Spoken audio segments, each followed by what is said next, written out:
Hello students, welcome to my channel. This is Anshu Mishra. Today I am talking about the beginning of Indian National Movement.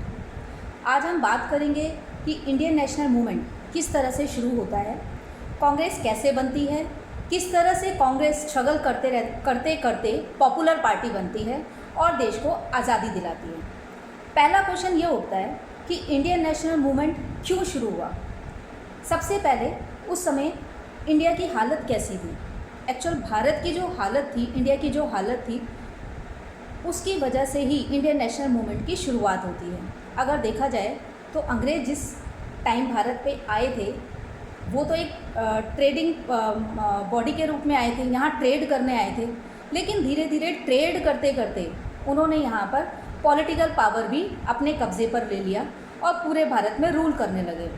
आपको पता होगा कि Britain एक ऐसा देश रहा जिसने 200 साल से भी ज़्यादा भारत पर राज किया, रूल किया और यहाँ पर पॉलिटिकली रूल किया और यहाँ की जो मास थी, पब्लिक थी, जनता थी, उनका इकोनॉमिकली एक्सप्लॉइट किया, शोषण किया, जिसकी वजह से जनता जो है उससे बहुत ही डिसअपॉइंटेड हो गई थी, दुखी हो गई थी। Even each section of society, हर एक सेक्शन, हर एक वर्ग, चाहे वो राजा रहा हो, चाहे वो किसान रहा हो, ज़मींदार रहा हो, मर्चेंट वर्ग रहा हो, सैनिक वर्ग रहा हो, कोई भी रहा हो, सबको उन्होंने इकोनॉमिकली एक्सप्लॉइट किया, आर्थिक शोषण किया, तरह तरह के उन पर टैक्स लगाए। इवन उन्होंने डिवाइड एंड रूल की पॉलिसी भी उनके साथ खेली, भारतीयों के साथ खेली, जिसकी वजह से सारे वर्ग उनसे बहुत ही असंतोष की भावना फैल गई थी। सारे वर्गों में सब लोग उनसे अपसेट हो गए थे, दुखी हो गए थे और सब लोगों ने मिल करके एक नेशनल मूवमेंट चलाने की एक शुरुआत की। देखा जाए नेशनल मूवमेंट की शुरुआत इन सभी वर्गों के में असंतोष की भावना फैलने की वजह से हुई थी, क्योंकि इंडियन जो थे उनसे बहुत परेशान हो गए थे और इंडियन के पास कोई ऑप्शन नहीं बचा था इंडियन नेशनल मूवमेंट चलाने के अलावा।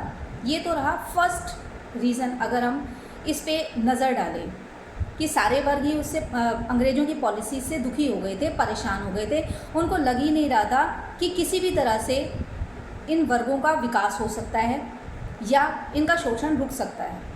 अगर हम दूसरे कारण पर विचार करें तो एक वजह यह भी थी, हमारे बाकी देशों में उस समय रिवॉल्यूशन चल रहे थे। जैसे उदाहरण के लिए अगर हम देखें, फ्रेंच रिवॉल्यूशन 1905 में चल रहा था। भारतीयों को उनसे एक कह सकते प्रेरणा मिली, उनको देख करके जब दूसरे देश के लोग क्रांति कर सकते हैं तो हम भारतीय क्यों नहीं। उनसे सीख लेकर के, उनसे प्रेरणा लेकर के सभी भारतीयों ने मिल करके इंडियन नेशनल मूवमेंट को एक हवा दिया और उनको धक्का दिया ताकि इंडियन नेशनल मूवमेंट आगे बढ़ सके, सारे वर्ग एक साथ आगे आ गए। प्रीवियस वीडियो में मैंने आपको बताया ही था कि भारत का पहला राष्ट्रीय आंदोलन 1857 का रहा। 1857 का जो रिवॉल्यूशन रहा उसमें भी जब सभी वर्ग मिलजुल करके आपस में इस आंदोलन को आगे सक्सेसफुली बढ़ा रहे थे, तभी अंग्रेज़ों ने इसको कुचल दिया और उसने भरसक प्रयास किए, कुचल दिया। इस मकसद में वो कामयाबी भी रहा, लेकिन जो अंग्रेज़ थे वो बहुत ज़्यादा अब जो भी पॉलिसी बनाते थे, नीतियाँ बनाते थे, भारतीयों के खिलाफ थे, क्योंकि वो बहुत ज़्यादा भारतीयों से नाराज़ हो गए थे।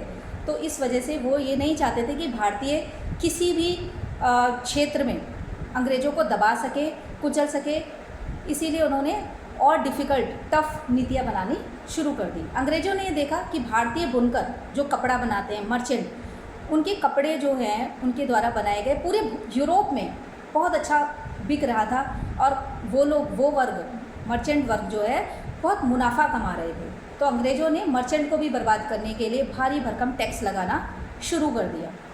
तीसरा कारण देखें तो जमींदार वर्ग जो अंग्रेज़ों की मदद करते थे, उनको कहा जाता था, अंग्रेज़ कहते थे कि आप किसानों पर टैक्स लगाओ और वो टैक्स इकट्ठा करके हमको दो। अगर आप टैक्स पे करने में अनेबल रहते हैं, अगर आप टैक्स पे नहीं कर पाते तो उनकी ज़मीनों को वो ज़ब्त कर लेते थे। इसलिए जो जमींदार वर्ग थे वो भी अंग्रेज़ों से बहुत खफा हो गए थे और वो भी इंडियन नेशनल मूवमेंट में बढ़ चढ़ करके हिस्सा लेने लगे थे। इन शॉर्ट हम यही कह सकते हैं कि भारत का हर एक वर्ग बहुत परेशान था, इसलिए सभी वर्गों ने मिल करके अंग्रेज़ों के खिलाफ नेशनल मूवमेंट में बढ़ चढ़ करके भाग लिया। ये था पहला टॉपिक जिसमें मैंने आपको बोला इंडियन नेशनल मूवमेंट की शुरुआत क्यों हुई, कौन से कारण जिम्मेदार थे जिसकी वजह से इंडियन नेशनल मूवमेंट को बढ़ावा मिला। अगर हम दूसरा टॉपिक अब देखते हैं, इंडियन नेशनल कांग्रेस की स्थापना कैसे हुई। ऐसी क्या परिस्थितियाँ थी कि इंडियन नेशनल कांग्रेस की स्थापना करना ज़रूरी समझा गया और उसकी स्थापना हुई। उस समय भारतीय लोगों को ऑब्वियसली कई परेशानियाँ थी। उस समय की सरकार उन पर ध्यान भी नहीं दे रही थी। अब उन परेशानियों को अंग्रेज़ों के सामने रखने के लिए ऑल इंडिया लेवल पर एक पार्टी चाहिए थी भारतीयों को, इसलिए उन्होंने मिल करके ऑल इंडिया लेवल पर एक पार्टी बनाई जिसका नाम इंडियन नेशनल कांग्रेस रखा गया। हालांकि अगर हम इंडियन नेशनल कांग्रेस से पहले का समय देखते हैं तो इंडियन नेशनल कांग्रेस से पहले भी छोटे छोटे क्षेत्रों में और छोटे छोटे राज्यों में अपने लेवल पर छोटे छोटे एसोसिएशंस बनाए थे। जैसे मैं 2-3 नाम आपको देना चाहूँगी। Land holders association, east India association, east Indian association जो कि दादा भाई नौरोजी ने बनाई थी, पूना सार्वजनिक सभा। लेकिन इन एसोसिएशन में कुछ कमियां थी। ये एसोसिएशन केवल अपने क्षेत्र की बात करते थे, अपने क्षेत्र से रिलेटेड प्रॉब्लम्स की बात करते थे, और इनमें जो एसोसिएशन में डोमिनेंस किसका था, सिर्फ धनी वर्ग का। इसलिए वो अपने लेवल की बात करते थे, अपनी परेशानियों को वो ब्रिटिशर्स के सामने रखते थे।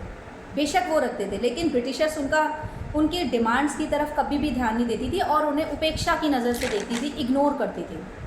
जब इग्नोरेंस उनको बहुत ज़्यादा मिलने लगी, उपेक्षा की भावना ज़्यादा मिलने लगी, तब उनको लगा कि ऐसे तो बात नहीं बनेगी, और उन लोगों को ये विश्वास हो गया था, उन सारे वर्गों के लोगों को, सारे एसोसिएशंस को ये अच्छी तरह से बिलीव हो गया था कि ये अंग्रेज़ हमारे हित के लिए कोई काम नहीं करेंगे। इसलिए अब हमको एक ऑल ओवर इंडिया लेवल पर कोई पार्टी बनानी पड़ेगी जो पूरे ऑल ओवर इंडिया लेवल पर लोगों की समस्याओं को ब्रिटिशर्स के सामने रखें। इसीलिए सब ने मिल करके ऑल इंडिया कांग्रेस की स्थापना की, जिसकी स्थापना आपको पहले भी पता होगा, पहले वीडियो में बताया है, बट मैं दोबारा से आपको मेमोराइज़ करा रही हूँ कि 1885 में हुआ था। ये आपको पता हुआ होना चाहिए।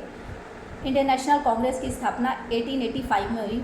कुछ लोग ये कहते हैं कि इंडियन नेशनल कांग्रेस की स्थापना जो है स्वतंत्रता दिलाने के लिए की, नहीं, शुरुआत में इसका उद्देश्य स्वतंत्रता दिलाना नहीं था।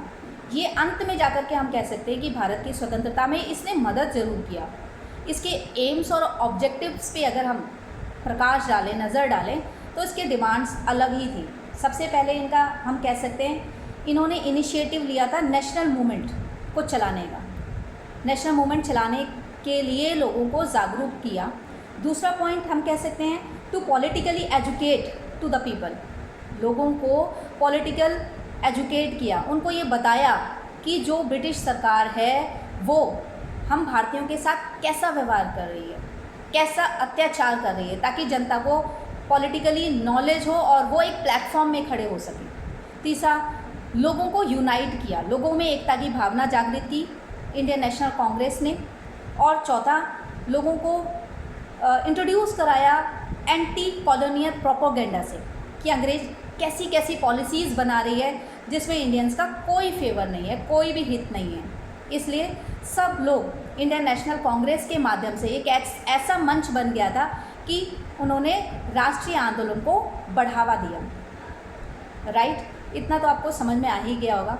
इंडियन नेशनल कांग्रेस से रिलेटेड कुछ फैक्ट हैं जो कि एग्ज़ाम में पूछे जाते हैं। आप इन फैक्ट्स को जो मैं आपको बता रही हूँ, आप नोट डाउन ज़रूर कर लें, ताकि आप उसको एक बार रिवाइज़ करेंगे तो आपको वो याद रहेगा और एग्ज़ाम टाइम में आपको हेल्प मिल जाएगी इस चीज़ में। जैसे कि उस टाइम वायसराय कौन थे, जब इंडियन नेशनल कांग्रेस बनाई गई तो उस टाइम वायसराय कौन थे, लॉर्ड डफरिन। और ये कब स्थापना हुई थी इंडियन नेशनल कांग्रेस की, 1885 में। पहला सेशन कहाँ हुआ इंडियन नेशनल कांग्रेस का, फर्स्ट सेशन कहाँ हुआ, बॉम्बे में। इसमें फर्स्ट सेशन में कितने मेंबर्स ने पार्टिसिपेट किया था, 72 मेंबर्स ने। उस टाइम के प्रेसिडेंट कौन थे, WC बनर्जी। धीरे धीरे ये पार्टी जो है बहुत पॉपुलर होती चली गई थी। इसके फर्स्ट मुस्लिम प्रेसिडेंट कौन रहे, इंडियन नेशनल कांग्रेस के फर्स्ट मुस्लिम प्रेसिडेंट कौन रहे, बदरुद्दीन तैयब जी। पहली भारतीय महिला जो प्रेसिडेंट बनी सरोजिनी नायडू।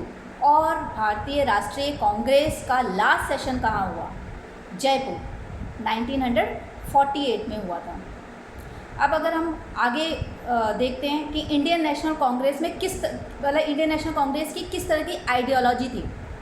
इंडियन नेशनल कांग्रेस में दो तरह के आइडियोलॉजी के लोग थे, एक तो मॉडरेट्स, दूसरा एक्सट्रीमिस्ट। एक नरम दल के लोग थे, दूसरे गरम दल के लोग थे। हालांकि नरम दल और गरम दल जो थे उनकी आइडियोलॉजी में क्या डिफरेंस था वो मैं नेक्स्ट वीडियो में बताऊंगी। बस मैं इस वीडियो में आपको थोड़ा सा ये भी क्लियर करना चाहूँगी कि 1885 से 1905 तक का जो दौर था उसे मॉडरेट्स दौर कहा गया, ठीक है। और नरम दल का शुरुआती आंदोलन में बहुत योगदान रहा था, क्योंकि वो समय समय पर मांग रखती थी, जैसे किसानों को जो टैक्स लगा रहे हैं अंग्रेज उसे कम किया जाए। आर्मी में अंग्रेज बहुत खर्चा करते थे अपनी आर्मी के लिए, तो अंग्रेज़ों को कहा गया कि आप इसके एक्सपेंडिचर को कम करें और जो उस पैसा बचता है उसे भारतीयों के विकास में खर्च किया जाए।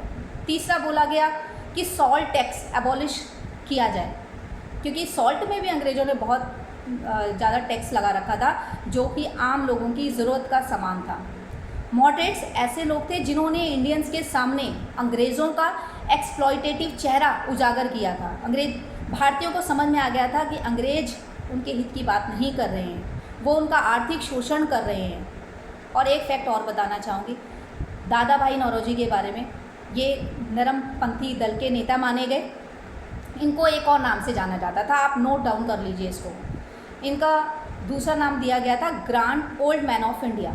इन्होंने एक पुस्तक लिखी थी, उस पुस्तक का नाम था poverty and un British rule in India. Once again I am repeating it, poverty and un British rule in India. इन्होंने ड्रेन थ्योरी का जिक्र किया। जब आप 9th क्लास 10th क्लास में पढ़ेंगे ना ये चैप्टर, तो आपको एक आएगा ड्रेन थ्योरी। एग्जाम में पूछा जाता है what is a drain theory, what do you know about drain theory.